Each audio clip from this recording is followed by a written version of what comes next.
Hi guys, welcome back to my channel. Ooh, I'm so excited for this, baby. Today's topic is how to hear from God. The Lord is my light and salvation. Okay, that was just a little theme song in my head, but ooh, God is so good. And I want to help you guys hear from God. And so, yes, let's talk about it. How can you hear from God, especially in 2024? 4 tips on how to hear from God. Tip number 1, fast. Oh boy, there was a time, I'm actually just getting over it, but there was a time where I dread fasting. It was just something about putting down the cookies and the creamer and the cake, putting down the burgers and all of that good stuff. Fasting really, it kills the flesh. It kills your will. It breaks your will so that the Lord's will can be done. It puts you in a position for God to bless you. It puts you in a position to hear from God clear, because it's kind of like saying, God, I'm sacrificing this good thing to my body. This thing that I love to do, that I do constantly. I'm sacrificing this so that I can put myself in a position where if I don't pray, I'm going to go crazy and I'm about to eat somebody.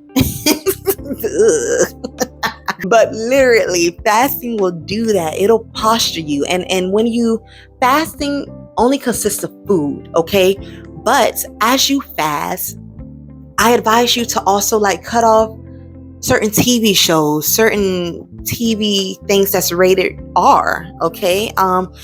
I advise you to even, challenge yourself with cutting off secular music. Even if you listen to jazz, because I like listening to jazz, but if God is if I feel like I should sacrifice that, that's something I'll add onto it. Whatever it is, TV shows, music, certain people that you talk to, social media, cutting those things off as you fast kind of helps you stay in the position to hear from God. You know what I mean? So that's my point number 1. Fasting. Fasting is the way to really put you in a place of receiving a breakthrough. Number 2, studying how God speaks. A lot of times it's tough to hear from God if you don't know how he speaks. Now, I learned that firsthand. So you really have to learn the voice of God for yourself. You're not going to really get that just by following someone else, whether that be a pastor on TV, your pastor, your mom, whoever it is. You're only going to get that by finding that for yourself. Learn how to hear God for you. How does God speak to you? And you won't know that if you don't know how God speaks in general. How does God speak? Okay, so one thing that you can really do to kind of search for the voice of God is listen to testimonies. Listen to people say God did this for me. God healed me this way. God spoke to me in a dream. Read the Bible. Open the Bible and look at how God spoke to Moses, how God spoke to Noah. Goodness, how God spoke to Adam and Eve. He was right there. How God spoke to just these different people so that you can kind of encourage yourself to listen that way. And that's my other point. Be open to God. You want to listen to hear the voice of God, listen to see God, okay, and listen to feel him. God can speak through unctions. God can speak through people. God can speak through nature. God can speak through books, through sermons. He can speak to you through dreams. He can speak to you through visions, things that you didn't know and now you just know, but no one else could have told you that. Just divine revelation.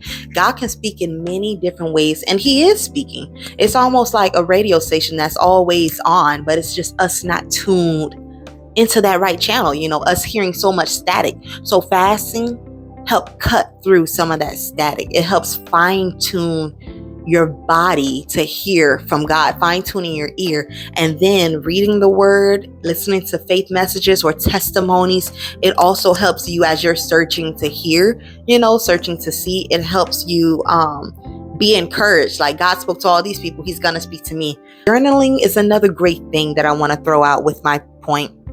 Be still. All right. A lot of times we go searching and God is speaking, but we have to be still. Right now, my kids are soon to be 3 and 4. So if I don't take time to still myself, to understand what they're saying, to even piece together their words, because their words are choppy and their ideas are all over the place. Their imagination is big and amazing. And so sometimes they're telling me about a rainbow along with a flower, along with a shark and a jellyfish. And sometimes I have to piece together that maybe they're talking about the time we were at SeaWorld and there was a rainbow in the sky and they saw the jellyfishes at an aquarium and they want to go back to SeaWorld. But I don't know that because I didn't take time to listen and allow them to speak. I say all that to listen and allow God to speak to you. Still yourself.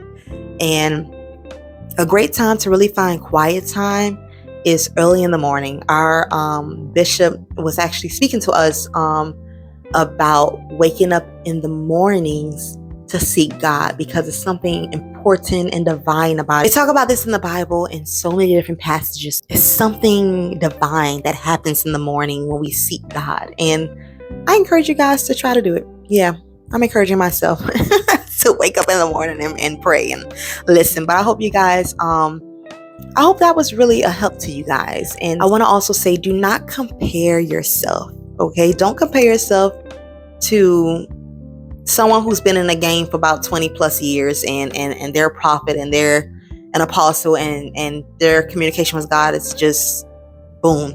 Because the same God that lives on the inside of them lives on the inside of you and speaks to you that same way if you allow him to.